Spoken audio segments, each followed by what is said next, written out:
জি ভাই, আপনারা শুধু বাংলাদেশ থেকে বলেন, প্রবাসীদের উদ্দেশ্যে বলেন যে আপনারা রেমিটেন্স পাঠান, ব্যাংকের মাধ্যমে বেশি বেশি রেমিটেন্স পাঠান। তো এই প্রবাসীরা রেমিটেন্সটা পাঠাবে কিভাবে পাঠাবে? এখন পর্যন্ত তারা তাদের পরিজনের সাথে ভালোভাবে যোগাযোগ পর্যন্ত করতে পারে নাই।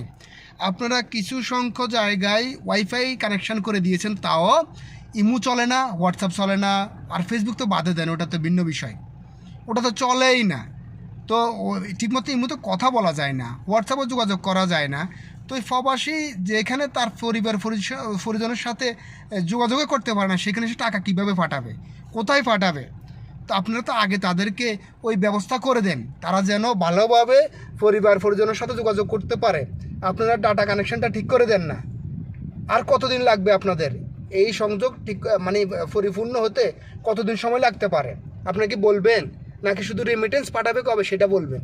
তো আপনাদের কাছে অনুরোধ রইল, আপনারা একটু মনোযোগ দিয়ে সহকারে কাজ করেন, দেশের জন্য করেন, জনগণের জন্য করেন। যারা বাংলাদেশের দায়িত্বশীল আছেন তাদের উদ্দেশ্যে আমার এই কথা। তো আপনারা কী করেন? আমি তো বুঝতে পারতেছি না যে আপনারা কী করতেছেন এখনও। আপনারা ওয়াইফাই কানেকশান দিয়েছেন, ওয়াইফাই কানেকশান তো ঠিকমতো চলেও না, আমরা কথাও বলতে পারি না, যোগাযোগ করতে পারি না, কিছুই চলে না, সব স্লো। তো ভাই, আপনাদের কাছে বিনীত অনুরোধ রইল, আপনারা আমাদের জন্য কিছু একটা করেন, আমাদের জন্য করেন।